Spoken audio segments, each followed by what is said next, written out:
Hey folks, welcome back to My Kitten Reads, and I'm Eleanor. And those who have been on my channel for a while will know that it's getting towards the end of April, and the end of April means the Dewey 24 Hours Readathon.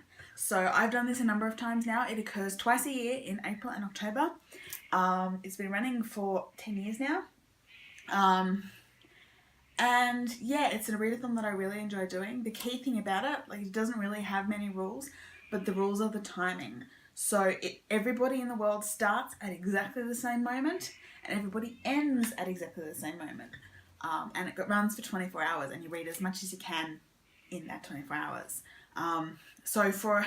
There's a clock on the website that you can check, and it will tell you where it starts in your time zone. I believe this year it starts at 10 p.m. on Saturday the 28th of April, this weekend in the east coast of Australia.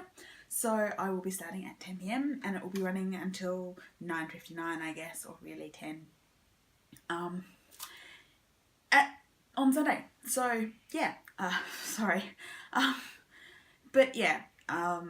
So that's the Dewey's 24-hour readathon. I've done it a number of times now and I really enjoy it. It's really intense, which is why I had the day off work on Monday to recover. But I get a lot of reading done. I do spend some time sleeping because if I don't, I start to feel unwell and my back plays up. But I generally will read for an hour or two right at the start, then go to sleep, set an alarm, get myself up in the morning and just read for the rest of the day until it finishes. And I literally don't do anything else except, eat and do vlog updates because I generally run a vlog as well. So you'll see that probably either on Sunday night or Monday morning. But this is my TBR video. So my TBR this year is a little bit smaller perhaps than usual, though not really by much. I haven't put heaps of thought into it, but I've got a few things. I've got a few digital things as well. I generally don't read books that I am already in the middle of during the readathon for some reason. I just prefer not to unless it's like a reread that I need to read for a bit of a break. But yes, so usually I pick some graphic novels because they make a really good break from all the prose. So this year I have The Unstoppable Wasp, which is a Marvel comic, and it's by Jeremy Whitley, Elsa Charretier and Megan Wilson. I have read the first issue of this, but this is actually the full first volume. And from what I remember, it's the story of the new Wasp, who is actually Hank Pym's daughter. She was held in a Hydra or someone like that's lab. She escaped, but her father's dead, and so she's inherited his fortune. And basically, from what I understand, she creates a lab for herself. She's irritated by the fact that the list of top 10 scientists and geniuses in the world is pretty much all men. So she invites all these genius women to hang around with her in her lab and have shenanigans. So I'm really actually looking forward to reading the first full volume of this. So that's really good. In terms of other graphic novels, this is the only one I have at the moment. But I was planning to buy a couple of digital ones to read on the iPad. And I've been meaning to pick up and read the original Rogue Squadron Star Wars comics from the new Disney, we own it, we're going to ignore the previous canon. There was a whole bunch of Rogue Squadron comics in like the 90s and early 2000s, and I love Rogue Squadron. So I'm thinking what I might do is grab the first couple of those digitally and see what they are like, because I love my Wedge Antilles. So that's what I've got planned for my TBR for graphic novels. I've got a couple of other digital things in that I want to get through another couple of issues of Uncanny Magazine. I am so behind on Uncanny Magazine. The last issue that I read was issue 16, which was June 2017. And there's a whole bunch of that's Hugo reading and Hugo short stories that were nominated from Uncanny Magazine, some of which I have already read, some of which I have not. So I'm adding the issue 17 and issue 18 of Uncanny Magazine from 2017 to my TBR.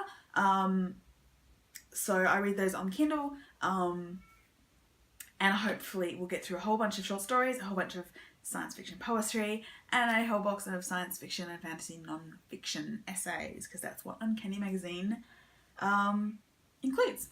And so then you've got the rest of my prose in half form.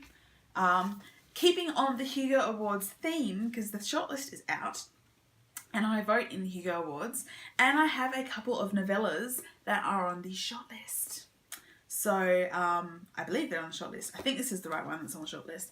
But Rear of Teeth by Sarah Gailey, I think is on the novella shortlist. I know there's a Sarah Gailey novella in this series on the shortlist. I actually can't remember if this is the first one. So, I think this is the one. Fingers crossed. But even if it's not the one, I have to read this one first. Anyway, River of Teeth by Sarah Gailey. So this is a novella, one of the Tor.com novellas, and it's set in an alternate early 20th century, and in the US, the government has a plan to import hippopotamuses to the marshlands of Louisiana to be bred and slaughtered as an alternative meat source. However, hippos are kind of savage, they're fast, and they have very dangerous jaws. And yeah, they got into the water system. This is terrible. And so this is the story of feral hippos and mercenary hippo wranglers. So it sounds like fun. A lot of people I know really, really love this series. So I'm looking forward to getting a chance to read it. It's, it's a novella, so it won't take me too long. But yeah, so I'm really looking forward to reading that. The other Hugo nominated novella that I have to read is Martha Wells' All Systems Red, the first of the Murderbot Diaries. Now, pretty much everybody I know in science fiction fandom went nuts about this book last year, and I just have not gotten around to reading it. I did eventually pick up a physical copy at the start of the year, and so I'm looking forward to reading this because, like I said, it's Hugo nominated. And in a spacefaring corporate-dominated future, basically, exploratory teams exist. They're employed by the company and have their own androids. This is a story about an android who has hacked their own programming and named themselves Murderbot. So, yeah, it's gone full of humans, but, a neighbouring mission goes dark, and the team and Murderbot have to find out what happened to it. So I'm looking forward to it because, like I said, everybody I trust in SFF fandom has gone nuts for this book. So I'm looking forward to looking at that. And now I am on a bit of a Catherynne Valente kick because I have just a building amount of Catherynne Valente on my TBR, like my general TBR. And so, yes, and she's just had a new book out, which I have just started. So that's awesome. But I've got to read the stuff that's on my TBR. So I have this, which is the Refrigerator Monologues. So this is a sort of novella length story, and it's a series of chapters based around the idea that the girlfriends, wives, sisters, etc. that get fridged in comics, so get killed in order to develop a male's storyline.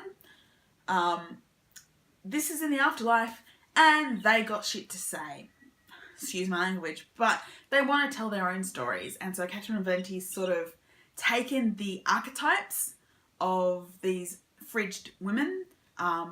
Apparently you can pretty much map them onto actual superhero comic characters, but she of course wasn't able to actually use the actual characters. But yeah, so she's taken the idea, combined it with the idea of the Vagina Monologues, and you've got the Refrigerator Monologues. So I've had this sitting on my shelf for like probably a year now, and I really want to read it. So it's also, I believe, illustrated in places, maybe. I can't actually see any illustrations, but maybe it's not. I don't know.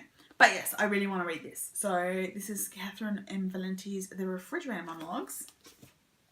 And in keeping with my plan this year to try and make progress on and finish some series that I am in the middle of, I have finally picked up this Catherynne M. Valente book, which has also been on my TBR even longer, and that is The Girl Who Soared Over Fairyland and Cut the Moon in Two. This is the third Fairyland book. I have read the first two, although it was quite a while ago, but it's a middle grade book. It should be a pretty easy read. Fairyland is the story of September, who keeps being dragged into Fairyland and having adventures, and her friend, who is a wivery, named Elle, or A to L, a Wyvern being the child of a wyvern and a library. So it's whimsical. It should be fantastic. So I'm really looking forward to picking this up as well. And that is my official TBR for the Dewey's 24-hour readathon. If I get all of that read, there are other things I might pick up. I have some Agatha Christie mysteries. I have the next Miss Fisher book. I have the 6th Encrypted book by Shannon Maguire, as I've just finished the 5th one. So there's a lot of other stuff that I could pick up. I could even pick up a 3rd issue of Uncanny Magazine if I have to. I am fairly early in my Maya Angelou poetry book, so if I need a quick break from things, I can always read some poems. But that's pretty much what my official TBR is for Dewey's 24-hour readathon April 2018. So I will finish this now, and I will see you on the weekend with my vlog, which I will put up after it's done. See you then. Bye.